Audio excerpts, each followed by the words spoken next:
Bien, en un principio yo había pensado para esta última sesión del año extenderme y profundizar sobre el adversario macro que vimos en la sesión pasada, o sea, la estrella de David, ¿m?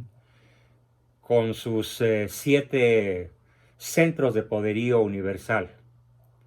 Recordémoslos rápidamente: el gobierno mundial, la banca global, el ejército único que ahora se llama OTAN, el narcotráfico, las universidades ateas, privadas y públicas, los medios masivos de comunicación y al centro la sinagoga de Satanás.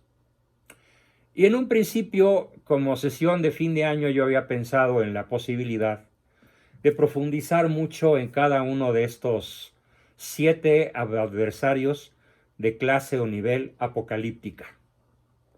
Sin embargo, platicando con mi esposa y después de algunas discusiones, bueno, muy amorosas, muy empáticas, decidí que en vez de extenderme sobre ese tema que ya vimos y que además tiene para rato el que lo sigamos profundizando, sobre todo en el taller de historia, decidí, muy a tono con lo que se suele hacer a fin de año, enfocarlos más bien a presentarles una formidable página que extraigo de una publicación que hace la Iglesia Católica Apostólica Visible, Infalible e Indefectible, y que se llama Guía para el Examen de Conciencia. Guía para el Examen de Conciencia. Y qué mejor que, siendo hoy 30 de diciembre, dediquemos hoy y mañana, los 2 últimos días del año, a realmente hacer un examen de conciencia a fondo, pero guiados por nuestra Santa Madre, más que por el terapeuta, más que por el psicólogo, y además pues utilizando también mis conocimientos en el ámbito filosófico y teológico. Me llevé una muy grata sorpresa al leer este material, que además pues les voy a compartir, que por cierto les debo a todos los grupos el video de ayer, miércoles, el video de lunes, por supuesto, y el de hoy. Pero mañana antes de las 2 de la tarde estará cubierta la deuda para que todo el mundo tenga acceso. Y recuerdo que por favor el video que envié con la denuncia que hace Ricardo Rocha sobre el infame de Palacio, es muy importante que lo vean y que saquen sus propias conclusiones sobre esta valerosísima y muy, muy asertiva denuncia que hace este periodista que era de izquierda o sigue siendo de izquierda, pero que se ha vuelto en el crítico más feroz y objetivo del infame bulto de Palacio, como le llama nuestro buen amigo Ricardo. Bueno, entonces vamos a olvidarnos hoy bastante o totalmente del adversario de allá afuera, de la banca global que nos tiene apergollados con los intereses, del ejército único global que hace imposible cualquier rebelión armada, de las universidades ateas que predican todo contra Dios, de los medios masivos de comunicación que en realidad desorientan de una manera brutal a las naciones de todo el planeta. Hoy, por curiosidad profesional, terminé de ver una serie que les recomiendo para conocer muy de cerca al adversario. Esta serie es larga, no tan larga como las series comunes de televisión, pero es muy importante que los que tengan tiempo y humor para verla hagan el esfuerzo de conocer al adversario en su salsa, en su mero mole. La serie se llama La Casa de Papel. Así, La Casa de Papel. Y narra la historia de un grupo de delincuentes que asaltan la Casa de Moneda de España para robarse 90 toneladas de oro. No les cuento el desenlace, por supuesto, para no quitarles el chiste de verla. Está muy bien hecha, pero lo que sí les puedo decir comentando acerca de los medios de comunicación, es que es la apología del crimen, la apología del hedonismo, la apología de la homosexualidad, la apología de cuanta conducta humana perversa pueda darse. Pero revestido todo de una elegancia tan atractiva, tan fascinante, que se requiere ser un adulto muy bien formado, con un criterio muy sólido, para no caer en la trampa tremendamente seductora de este canto de las sirenas que nos hacen ver el bien como mal y el mal como bien. No les platico la trama, nada más les puedo decir que es tremendamente cautivante. Al más escéptico lo cautiva la magistral forma como está llevada la narración, visualmente, auditivamente, musicalmente, coloquialmente. Todo está muy bien hecho en defensa de la maldad. Pero no es una defensa cínica, no es una defensa, ramplona. No. Lo que estoy diciendo al contemplar el mass media como uno de nuestros principales adversarios, que está en la recámara de nuestra casa, o en la alcoba principal, o en la sala de estar, quiero que por favor los que tengan hígado para verla y tiempo para analizarla lo hagan, porque sí, verdaderamente, como nunca me quedó claro, hasta dónde llega el poder de nuestros adversarios. Pero, qué curioso, en vez de hablar hoy de ellos, vamos a voltear la mirada hacia nosotros mismos. Nos vamos a olvidar entonces de la sinagoga de Satanás y de los mass media y del narcotráfico y del gobierno mundial y de todo lo que comentábamos el lunes para enfocarnos. Perdón, doctor, la casa de papel, ¿verdad? La casa de papel. Sí. Sí. Gracias, doctor. Está en Netflix. Es estreno en Netflix y acaba de terminar de estrenarse la última temporada. Está ya completa. Las 5 temporadas de 10 capítulos cada una. Bien. Pero vale la pena para conocer al adversario, cómo opera, sobre todo en la mente de los que no estemos alerta y bien preparados. Sin embargo, hoy la mirada no la vamos a dirigir hacia allá afuera, hacia allá arriba, o a un lado o abajo. La vamos a dirigir hacia el propio interior. Para lo cual quisiera comenzar. Sí, se nota que soy un cinéfilo empedernido, ciertamente. El cine me ha aportado muchos de mis conocimientos de psicología, porque no en balde es el séptimo arte, aunque a veces hay que escribirlo con H, arte de hartarse, pero cuando lo es verdadero arte. Y recurro a una serie cinematográfica formidable, de mis favoritas, que es La Guerra de las Galaxias, que es una saga principalmente de 4 episodios, aunque ya por ahí anda saliendo un sexto, un quinto, un sexto y probablemente haya más. Pero me voy a referir al número 3, al episodio 3. En el episodio 3, que vale la pena ver incluso aislado, aunque no vean los demás, hay una escena formidable que es la que voy a utilizar hoy para exhortarlos a todos a ubicarse en ese papel que asume una figura que se llama el Yoda. Es un hombrecito chaparrito de 1 metro de estatura, gordito, chistoso, con unas orejotas y unos ojotes que parece que te están traspasando o hipnotizando, y que su nombre cinematográfico es el Yoda. Y discute con el héroe de la película, cuyo nombre en la narración es el caballero Skywalker, o el caminante de las estrellas, Skywalker. Y entonces el caballero Skywalker, que todavía no está entrenado suficientemente para enfrentar a Darth Bartlett, como le llamo yo, en la película Darth Vader, en el mundo real Darth Bartlett, el corrupto de la CFE, monstruo de la 4T, le dice, para que puedas enfrentar al adversario, primero tienes que luchar contra él. Y ¡fum! Aparece un tremendo personaje armado de una manera impresionante. Y le dice, cuando logres derrotarlo, estarás preparado para enfrentar a Darth Bartlett, a Darth Vader, pues. Y el caballero Skywalker acepta el reto y empieza a entrenar, a luchar. Claro, el adversario tiene la instrucción de no matar al caballero, sino simplemente de hacerlo sentir impotente, para que el caballero pase de la impotencia a la potencia y finalmente a la victoria.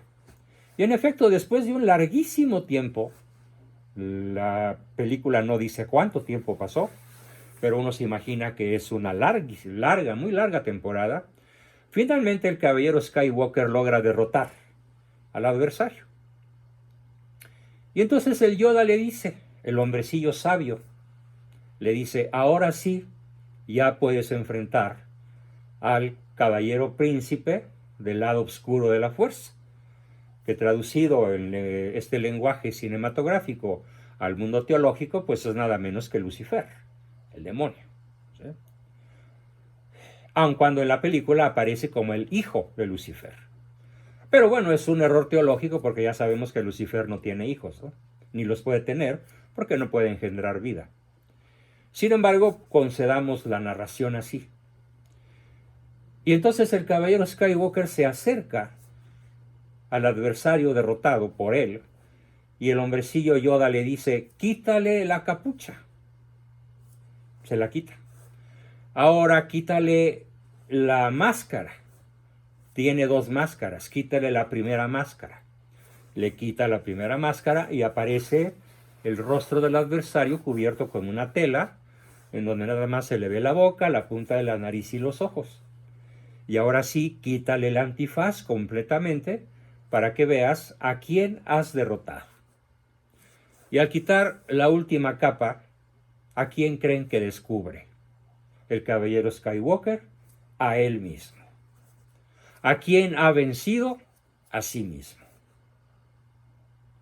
Ha vencido sus miedos, ha vencido su sensación de impotencia, ha vencido su soberbia, ay, a mí me hacen los mandados, ha vencido su inseguridad, ha incrementado su autoestima, ha hecho a un lado todos los obstáculos que le impedían alcanzar la victoria sobre sí mismo. Con este enfoque quiero plantear entonces que la mejor obra que podemos hacer, el mejor acto, la mejor acción, con nuestra mejor potencia, que es la definición de amor. El mejor acto, con mi mejor potencia, para obtener el mejor bien para mi mejor persona, es un buen examen de conciencia, que nos permita analizar cómo nos hemos comportado durante todo el 2021 y formular un magnífico plan para el 2022. Y déjenme decirles que en esta sesión yo no soy el Yoda, yo no soy el viejito sabio, yo soy también alguien que está peleando, al igual que ustedes, en el mismo bando, del mismo lado, para ser merecedor de poder cantar victoria antes de morir, por supuesto. Porque si no lo hago antes de morir, pues entonces la derrota será sempiterna, será para siempre. ¿Qué es lo que nos dice la Santa Madre Iglesia Católica Apostólica, visible, infalible e indefectible? Pues nos dice que hay que hacer un examen de conciencia en 4 enormes capítulos. 4 larguísimos capítulos que desglosa de una manera muy detallada y que yo no lo voy a hacer de una manera tan detallada porque sería materia de varias sesiones, pero sí hasta donde un tiempo razonable, 45, 50 minutos, para después dar cabida a sus interrogantes y aportaciones como siempre me lo permitan. ¿Cuáles son los 4 grandes rubros? Las 4 grandes áreas que conviene tener a la mano para hacer un verdadero examen de conciencia y poder estar preparados para derrotarnos a nosotros mismos. Porque el principal adversario no está simbolizado en la estrella de David. El principal adversario no es ninguno de los que hemos denunciado en las últimas sesiones. Claro, siguen siendo nuestros adversarios. Pero el principal adversario soy yo, porque está en mí la debilidad. No es tanto que ellos nos puedan vencer por su fuerza. Nos pueden vencer por nuestra debilidad. Y precisamente buscando fortalecer nuestra debilidad, eliminarla, disminuirla hasta convertirla en fortalezas, la Iglesia nos propone estas 4 grandes áreas. Un análisis detallado, para empezar, de los 10 mandamientos. ¿Sí? De los 10 mandamientos de la ley de Dios, que recorreremos a vuelo de pájaro en unos minutos más, porque por ahorita nada más estoy mencionando las 4 grandes áreas. Primero que nada, el análisis detallado de cada uno de los 10 mandamientos. Segundo, el análisis detallado de los 7 pecados capitales, que también veremos con cierto detalle dentro del lapso ya anunciado, con todo y las limitaciones. Vale la pena revisarlos, aunque sea a vuelo de pájaro. Es la segunda grande área, los 7 pecados capitales. La tercera, los defectos de carácter. Aquí sí entra de lleno el psicólogo. Y aquí tengo tal vez más que aportar que en ninguno de los demás terrenos, por la propia profesión en la cual durante 60 años, desde hace un 8 de diciembre de hace 60 años, me dedico a lo que me dedico, que es anunciar la verdad, el Evangelio, denunciar al maligno y buscar que cada uno logre encontrar el camino para convertirse en la mejor versión de sí mismo. Analizar con mucha calma, con mucha honestidad, con mucha profundidad, los defectos de carácter. ¿Cuáles son esos defectos del carácter? Será uno de los temas príncipe de esta sesión. Y cuarto, el campo de las virtudes, las actitudes y las responsabilidades. Virtudes, actitudes y responsabilidades. Son las 4 grandes áreas que nos propone entonces nuestra Santa Madre Iglesia para hacer un magnífico examen de conciencia de cara a un año que Dios nos ha concedido terminar, el mayor o el menor grado de éxito. Tal vez para algunos no podamos cantar victoria.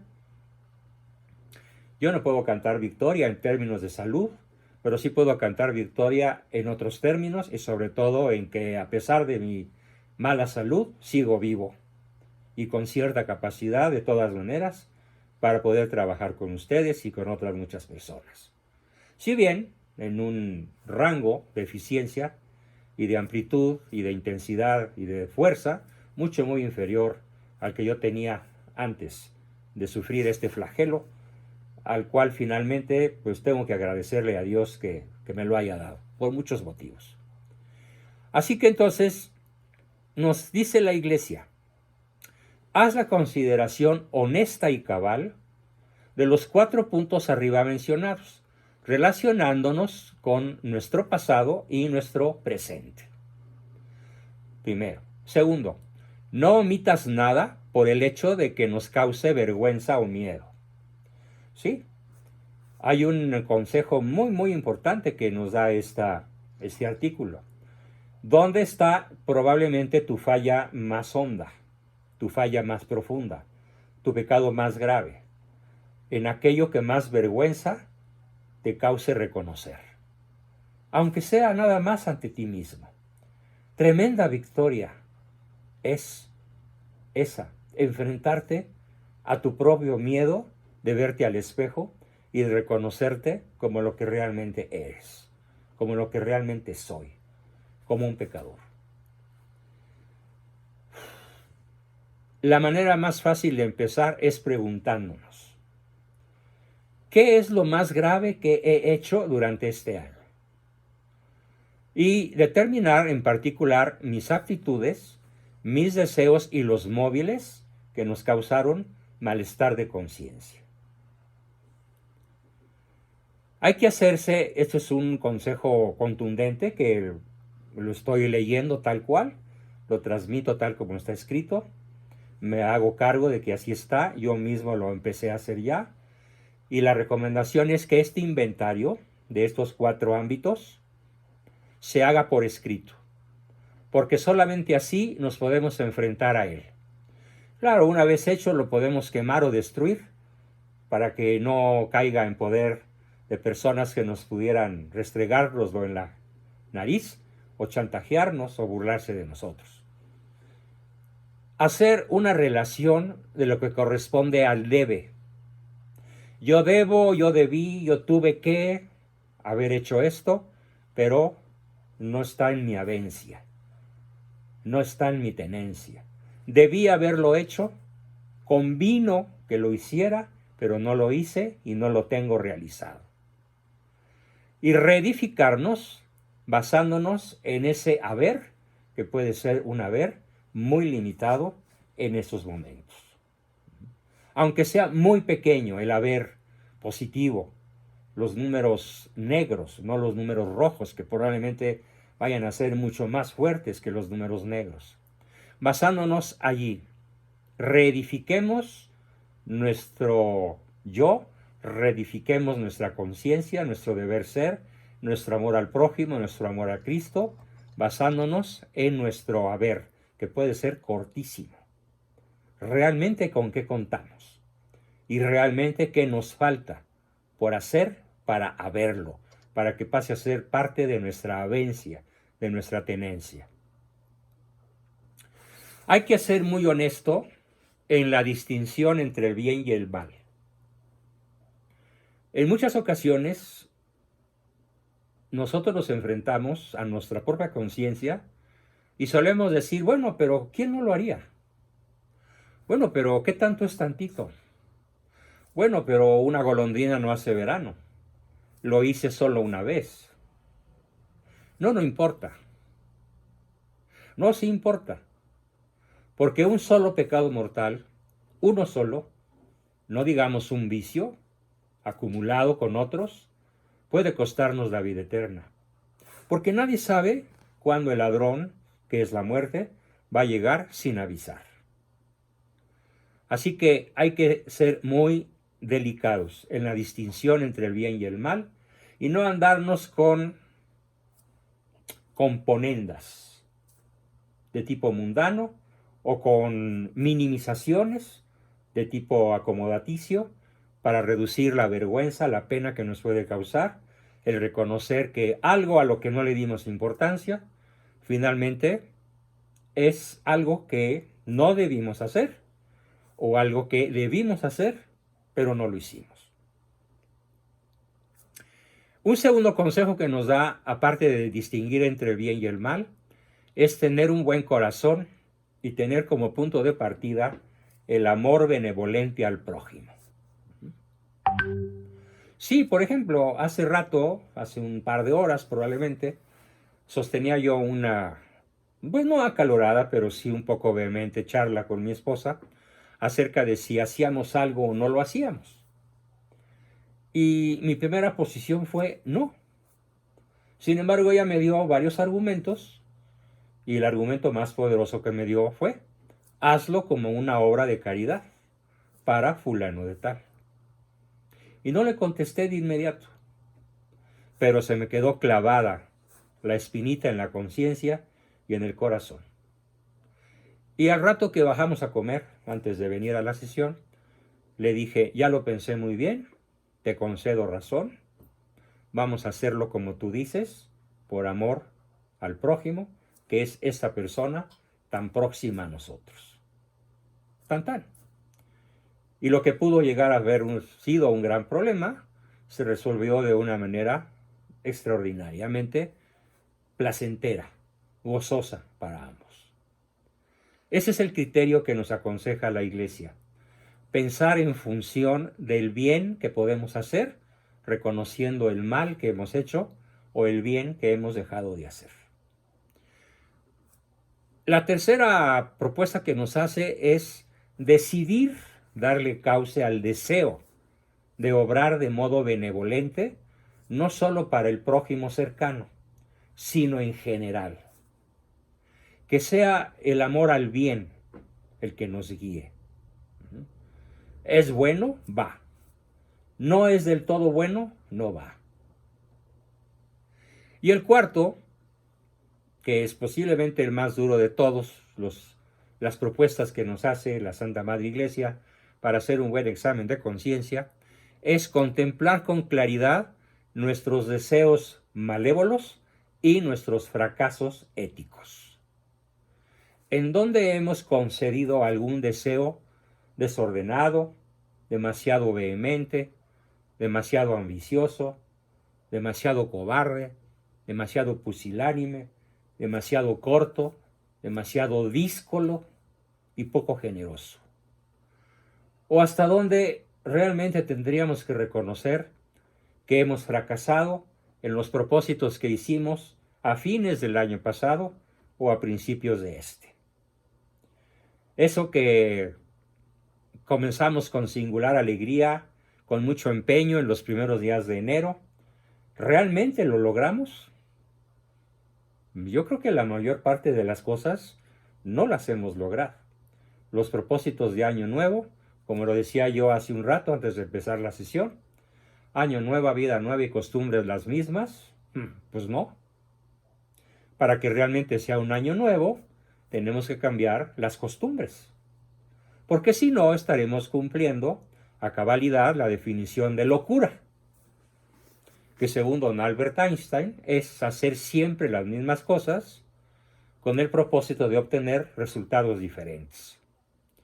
Así que no podemos continuar con las mismas costumbres.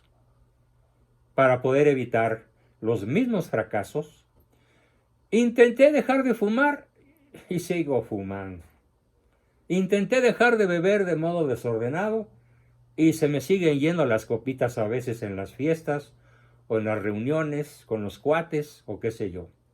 Intenté dejar de desear la mujer de mi prójimo, pero tengo por ahí guardadas fotos pornográficas de las cuales me cuesta mucho trabajo desprenderme. Y claro, están bajo vigilancia informática para que nadie más que yo tenga acceso. Hay que reconocer nuestros fracasos en nuestros buenos propósitos, para que aplique entonces el dicho de Einstein al revés. Cordura es hacer cosas diferentes a las que hemos hecho para poder obtener resultados realmente diferentes. Así que aquí aplicaría esa pregunta: ¿en qué hemos fracasado porque seguimos haciendo lo mismo que siempre? Es el último cigarro, es la última copa y nos vamos, es el último taco de ojo que me echo, o como decía San Agustín muchos años antes de convertirse, es la última visita a la prostituta de la colina del Vaticano. Y por supuesto que no fue la última, hubo docenas más, porque su oración era antes de su conversión: Señor, conviérteme a ti, pero todavía no, mañana. Así que mejor de una vez: Señor, conviérteme a ti, pero hoy. Antes de que el reloj suene las 12 campanadas del 1 de enero. El examen de conciencia, ahora lo describe la hojita, dice: consiste en recordar los pecados cometidos desde la última confesión bien hecha. Por cierto, un consejo que lo doy sin privarme de él: es magnífico tener la costumbre de hacer una confesión general a fin de año. Hace un par de domingos, mi esposa me preguntó: ¿y por qué estás en la fila del confesionario? ¿En dónde metiste la pata? No, le dije. No, simplemente voy a hacer una confesión general. Y le expliqué, o le recordé, mejor dicho, en qué consiste. Es un magnífico ejercicio que incluye lo que uno recuerda, pues desde que tiene conciencia. Confesión general. Pero si no, cuando menos, desde la última confesión bien hecha. Naturalmente, el examen se hace antes de la confesión, para después decir al confesor todos los pecados que se han recordado y cuántas veces se han cometido cada uno aproximadamente, sobre todo si se trata de pecados graves. Y hay que decir también las circunstancias. Claro, no se vale dar nombres, ni dar tips para que en un momento dado el confesor, que conoce a la familia, que es un personaje cercano, pueda conocer cosas que pertenecen al secreto inviolable de toda confesión. Pero hay que ser lo suficientemente explícitos como para no quedarnos con lo principal en el tintero. El examen conviene hacerse con diligencia, manos a la obra. Tenemos poco más de 24 horas. Hoy tenemos las casi 10 de la noche, entonces nos quedan aproximadamente 26 horas y fracción para poder realizar lo que estoy proponiendo antes de la fecha arbitraria que pusieron los astrónomos hace algunos siglos para medir el tiempo. Pero no porque sea arbitraria tiene menos valor. Tiene todo su valor. La confesión no podemos verla, no conviene verla como un suplicio ni como una tortura, sino como un acto de confianza y de amor a Dios. No se trata de torturar el alma, sino de dar a Dios cuenta filial. Filial. Filial viene de filio, del latín y del italiano, que significa hijo. Para no decir hijal, pues se dice filial, de amor al Padre, que no espera más que a cada alma que por su gusto propio regrese a la casa del Padre para hacer una gran fiesta. Porque habrá muchísimo más alegría en el cielo por un pecador que deja de serlo que por 99 justos que lo siguen siendo. El examen de conciencia se hace procurando recordar los pecados de pensamiento, malos deseos en la mente, de palabra, ofensas. Sobre todo somos muy dados a no darnos cuenta que hay infinidad de palabras en la vida cotidiana que matan al prójimo. ¿Sí? Las palabras matan, las palabras hieren, las palabras destruyen. Ya lo he platicado, pero recuerdo la escena en la cual un científico japonés descubre el tremendo poder curativo o el tremendo y maravilloso, tremebundo poder destructivo de las palabras. Y es lo que él descubre cuando insulta, profiere insultos detrás de un microscopio, en donde él está analizando la estructura molecular de cristales de hielo. Y cuando él suelta una palabrota, los cristales de hielo pierden su forma geométrica, pierden sus colores iridiscentes, se deforman y se ponen de color gris o incluso negro. Eso fue casual.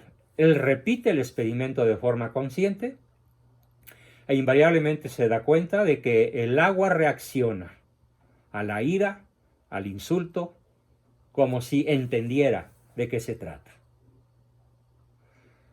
Ahora, la conclusión es, aplíquenselo a un ser humano, ese poder destructivo de la palabra, considerando que el 85% de nuestro organismo es agua.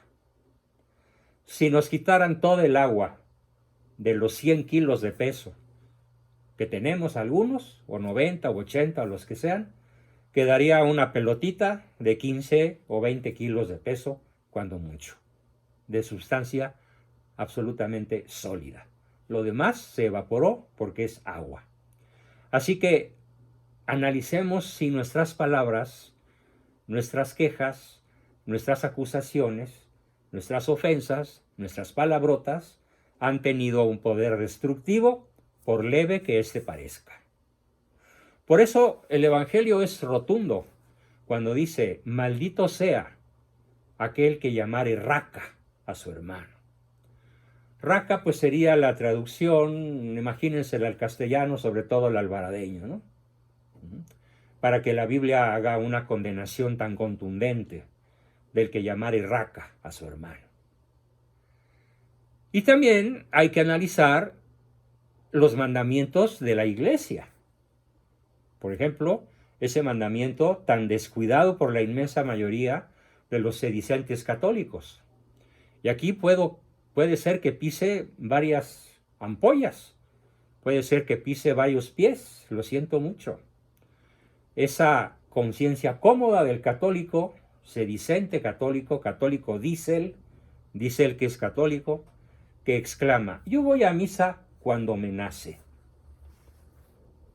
Habiendo olvidado o habiendo hecho de lado que la misa de los domingos es un mandamiento de la Santa Madre Iglesia y que es obligatorio, y que una ausencia injustificada es invariablemente una culpa mortal. Además, es un tremendo acto de ingratitud. Es como no ir a dar las gracias a aquel que nos libró, no de la cárcel, sino de una muerte segura y además eterna. Por esa razón yo nunca he dicho que es obligación ir a misa, aunque lo sea, que sí lo es. Sin dejar de decirlo, sostengo que más que una obligación, es un acto de gratitud.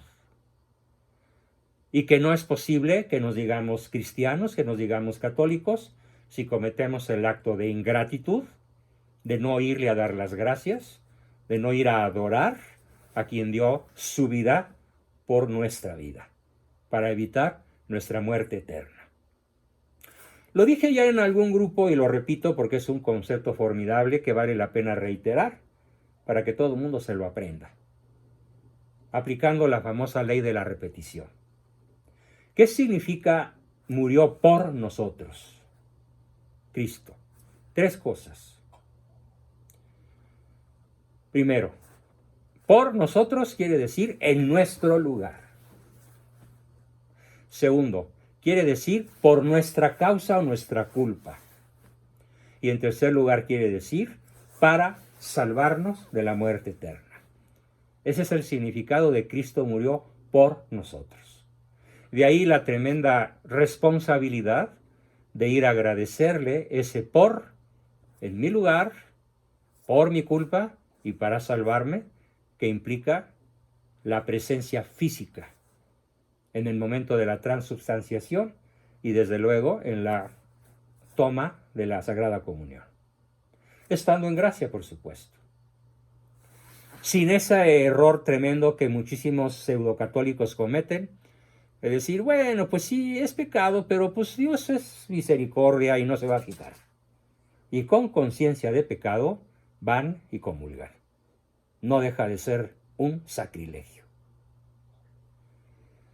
Así que recordémonos pues sin prisa lo que hemos hecho contra los mandamientos de la ley de Dios, contra los mandamientos de la Iglesia, pero con las 3 condicionantes que convierten nuestras acciones en pecado mortal. ¿Cuáles son esas 3 condiciones que vale la pena repetir? Primero, pleno consentimiento de las consecuencias de mi mala acción. Segundo, plena advertencia de lo que voy a hacer, plena conciencia. Consentimiento no es lo mismo que advertencia. Yo advierto la maldad de mi acción y de todas maneras consiento en hacerla. Y 3, materia grave. Y materia grave son las violaciones a los 10 mandamientos, a los mandamientos de la Santa Madre Iglesia y de los pecados capitales. Haciendo un rapidísimo análisis del primer mandamiento, hay alrededor de 20 líneas por cada uno de los 10 mandamientos. Estamos hablando entonces de más de 200 o 250 recomendaciones, pero voy a tomar 1 o 2 de cada uno de los 10 mandamientos, de aquellas que me parezcan las más populares, las que se violan con más frecuencia en nuestro país, en nuestra cultura, en nuestro medio ambiente. Por ejemplo, he abandonado los medios que son por sí mismos absolutamente necesarios para la salvación. He procurado alcanzar la debida formación religiosa o no? Fíjense qué importante concepto. El primer mandamiento, amarás al Señor tu Dios por encima de todas las cosas y a tu prójimo como a ti mismo. ¿De qué manera se puede violar? Por no procurar, por no alcanzar la debida formación religiosa. Porque ahí estamos hablando de ignorancia culpable, de ignorancia que se puede evitar. Con esto me conformo, mencionando lo que es la violación más frecuente al primer mandamiento. La carencia de esa vehemencia, de esa pasión, de ese interés, de ese buen hábito que nos lleva a estarnos cultivando en materia de fe, de dogma, de moral, de costumbres, para acrecentar nuestra cultura religiosa y que podamos abandonar ese trajecito de primera comunión con el que seguimos yendo a la iglesia, a pesar de que ahora pesemos 10 veces más y midamos el triple de estatura. Ese fue el primero. El segundo, ¿he blasfemado? Hay culturas blasfemantes. El mexicano no es tan blasfemante como lo es el español. En la serie de marras que les platicaba hace un rato, La Casa de Papel, podemos decir que no hay diálogo sin blasfemia. Constantemente la palabra irreverente contra Dios, no voy a repetirlas porque es verdaderamente nefasto, ¿sí? El pueblo español, sobre todo la mitad de ellos, los que piensan del lado izquierdo, los comunistas, los liberales, los masones, los rojos, como se les llama vulgarmente allá, forman una sociedad blasfematoria. El mexicano no lo es tanto, pero no canta mal las rancheras. Hemos pronunciado el nombre de Dios sin respeto, con enojo, con burla o de alguna manera poco reverente. Hemos dado juramentos, hemos hecho juramentos faltando a la verdad, o hemos hecho juramentos por cosas baladíes. Te juro por esta que llego temprano. Es una violación al segundo mandamiento. Te juro por Dios que te estoy diciendo la verdad y sé que estoy mintiendo. Con eso me conformo para el segundo mandamiento. El tercero, que comprenden del 1 al 4 mandamientos de la Iglesia. ¿Creo todo lo que enseña la Santa Madre Iglesia Católica? O sea, todo lo que está en el credo, ¿lo creo realmente? ¿O tengo mis asegúnes? Y sobre todo mis dudas por ignorancia culpable, por no haber profundizado, por no haber practicado el entrenamiento, la formación en el campo de mi fe. ¿Discuto esos mandatos olvidando que son los mandatos de Cristo? ¿He faltado intencionalmente o he faltado a misa pudiendo haber ido los domingos y los días de guardar? ¿Ha sido culpa mía? ¿Me he distraído voluntariamente o he llegado tan tarde que no he cumplido con el precepto? ¿O he impedido que otros asistan a misa por culpa mía? En fin, con eso es suficiente para el tercero. El cuarto, a los hijos. ¿He desobedecido a mis padres o superiores en cosas importantes? ¿Tengo un desordenado afán de independencia o de individualismo que me lleva a recibir malas indicaciones de mis padres simplemente porque me lo mandan? ¿Me doy cuenta de que esta reacción está ocasionada por la soberbia? ¿Les he entristecido a las personas que de alguna manera tienen autoridad sobre mí con mi actitud rebelde, contestataria, retobona, descalificatoria, contestona, mal hablada? Y también para los padres, permanezco indiferente ante las necesidades, problemas y sufrimientos de la gente que me rodea, singularmente de los que están más cerca de mí, por razones de trabajo o convivencia. Esto nos debería mover muchísimo a la acción benevolente. de la que como somos muy dados a negar con mucha facilidad, y me incluyo, en forma autocrítica. Soy causa de tristeza para mis compañeros de trabajo por negligencia, descortesía o mal carácter. ¿He impedido que mis hijos sigan la vocación con que Dios les llama a su servicio? ¿Me he opuesto a su explicación o deseo de abrazar la vida religiosa burlándome de eso? Pero sobre todo, he tolerado escándalos y peligros morales o físicos entre las personas que viven en mi casa. Quinto mandamiento. Con uno es suficiente. Cultivo enemistad, odio o rencor hacia alguien. Con eso es suficiente para violar severamente el quinto mandamiento. Además de lo que ya explicaba yo hace rato, cuando llenamos la boca de palabras malsonantes, que como lo decía aquel famoso doctor japonés, cuyo nombre probablemente Ricardo me ayude a investigar, seamos incluso capaces de causarle la muerte. Porque además el ser mal hablado es un mal hábito, y si este mal hábito es frecuente hacia las personas que nos rodean, lo estamos matando lentamente, y no precisamente con una canción.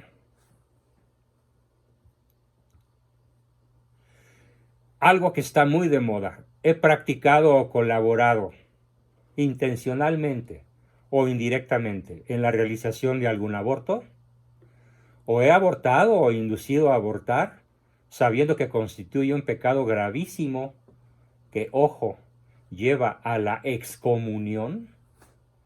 Y agárrense, porque aquí sí puede arder Troya. Tengo simpatías políticas por algún candidato de izquierda. Palabra de Benedicto XVI. Si es así, si tienes simpatía, o eres seguidor, o votas por un candidato o un gobernante de izquierda, ipso facto quedas excomulgado. Y lo digo despacito y fuerte para que todo México se entere. No es algo que yo esté sacándome de mi chistera, porque además no soy mago.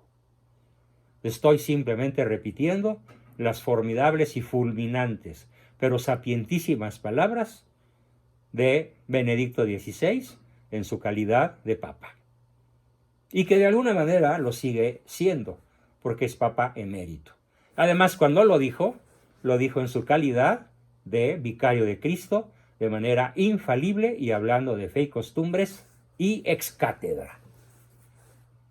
Sobre esto hago un particular hincapié. ¿Por qué? Porque hay por ahí revelaciones privadas y podemos no creerlas, pero tienen un indicador muy fuerte de verosimilitud, perdón, me equivoqué, de veracidad, de que tantos asesinatos que causa el narcotráfico en México, estamos hablando de más de 3,000 al mes en promedio, vienen del sistémico y sistemático vicio del aborto, del nefando vicio que consiste en permitir, favorecer y proteger a las mujeres que abortan. Está bien que no vayan a la cárcel en el sentido de que el bebé qué culpa tiene, pero sí que tiene que ser punido de alguna manera dolorosa para esa mujer asesina, tiene que serlo. No soy jurista ni especialista en derecho constitucional, ni penal, ni nada por el estilo, ni me atrevería yo a legislar al respecto, pero qué mal que se despenalice algo que de suyo es un asesinato.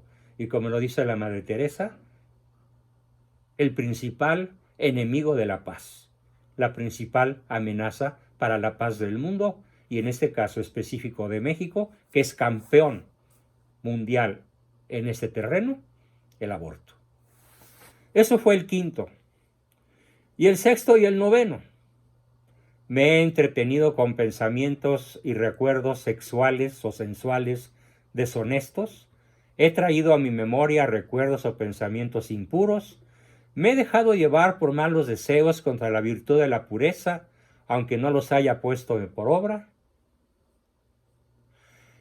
En el noviazgo he cruzado la línea, la delgada línea de la ternura para pasar a las caricias erógenas, porque esta línea es muy clara y debo hacerla y precisarla con absoluta claridad. Se vale besar, por supuesto, se vale el beso tierno, el beso delicado, el beso amoroso, pero no se vale cruzar la línea de la ternura al erotismo, a la excitación sexual, genital en el noviazgo, mucho menos a la relación sexual. Ojos solteros, es el pecado de moda, la fornicación. Y pésele a quien le pese, cruzar la frontera de la ternura a la sensualidad genital es un pecado gravísimo contra el sexto y el noveno mandamientos. Para solteros y casados, viudos y divorciados, arrejuntados y lo que sea. Séptimo y noveno. He robado algún objeto o alguna cantidad de dinero. Me he negado a restituir lo robado, pudiendo hacerlo.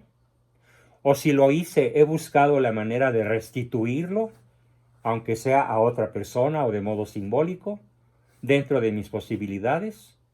Eso sería lo correcto. Lo incorrecto y lo verdaderamente pecaminoso es disfrutar de lo ajeno y refocilarse, darse gusto en la posesión de aquello que no es mío, de modo legítimo.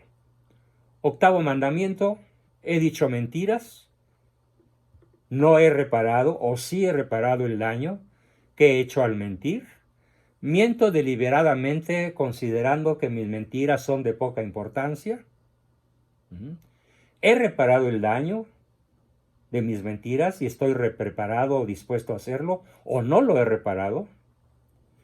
He revelado secretos importantes de otros, descubriéndolos sin causa justa. He reparado o no el daño de haber calumniado, de haber difamado al prójimo. Bien, esos serían los 10 mandamientos. ¿Y cuáles serían, para terminar, los 7 pecados capitales que la Santa Madre Iglesia nos aconseja analizar en este fin de año? La soberbia. Algo así como, ¿quién como yo? Yo soy Juan Camaney, o como lo hemos dicho desde el punto de vista psicológico, yo estoy bien, tú estás mal, él está mal, todos están mal. El único que está bien soy yo. Soberbia. La avaricia, que es el apego desordenado a los bienes materiales. O buscar el dinero no como un medio para generar paz, prosperidad, empleo, salud, conocimientos, sino para atesorarlo por sí mismo. Avaricia. ¿Sí? Fue el tercero. La envidia. ¿He sentido tristeza o dolor o pesar por el bien ajeno? Esa es la definición de envidia. Tristeza, pesar o coraje por el bien de otros. O me causan resentimiento aquellos que son más capaces, más inteligentes, más poderosos, más ricos, más atractivos que yo. La ira. Posiblemente la ira es el pecado nacional por excelencia. Porque con qué facilidad nos enojamos. Es verdaderamente asombroso cómo por quítame y esas pajas, inmediatamente la ira se enciende y empezamos a decir maldiciones, echar sapos y culebras, o víboras negras y tepocatas, como dijera por ahí el ranchero enamorado, a diestra y siniestra. Hay que analizar con mucho cuidado el pecado de la ira, porque la ira mata al prójimo y a uno mismo. La gula, falta de moderación con la comida o la bebida, abuso del placer que Dios nos ha conferido de comer y beber lo que necesitamos para nuestra subsistencia. La pereza, vicio que nos aleja del trabajo, del esfuerzo, de la enfermedad, es una enfermedad de la voluntad que nos hace descuidar nuestro deber. Y finalmente, ¿cuáles son los defectos de carácter a los que me voy a referir para concluir esta presentación? Son 4. El defecto de carácter paranoide, ya lo dije, el individuo que considera yo estoy bien y todos los demás están mal. El defecto de carácter contradictorio a este, que es el carácter depresivo, yo estoy mal, no puedo, no sé, no valgo y todos los demás sí valen y sí están bien. El único chiquito, orejón y tonto soy yo. Brutal defecto del carácter que permite eludir responsabilidades. Siguiente defecto del carácter, la actitud o defecto de carácter maníaco. Las chicas solo buscan divertirse, todo es maravilloso. La vida de antro, de desparpajo, de placer, de compras, de lujos, de excesos. Es un defecto gravísimo que se llama personalidad maníaca. Y la otra, que es posiblemente el deporte nacional por excelencia junto con la ira, el valemadrismo, que en términos elegantes se llama posición nihilista, que viene del latín nihil, que se traduce al castellano como nada, partidario de nada, cuya mejor traducción al lenguaje popular pues es el valemadrismo.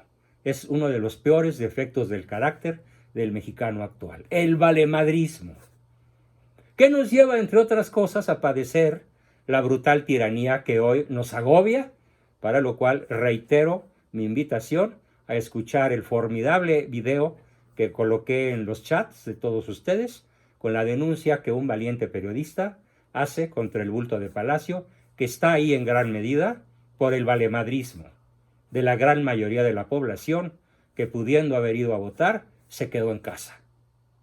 Y que por eso lo tenemos ahí, a esa maldición. Bien, pues con eso termina mi exposición de hoy y damos cauce a sus preguntas, aportaciones, comentarios, dudas, etc. ¿Quién quiere comenzar? Alejandro Familiar. Tiene la manita levantada.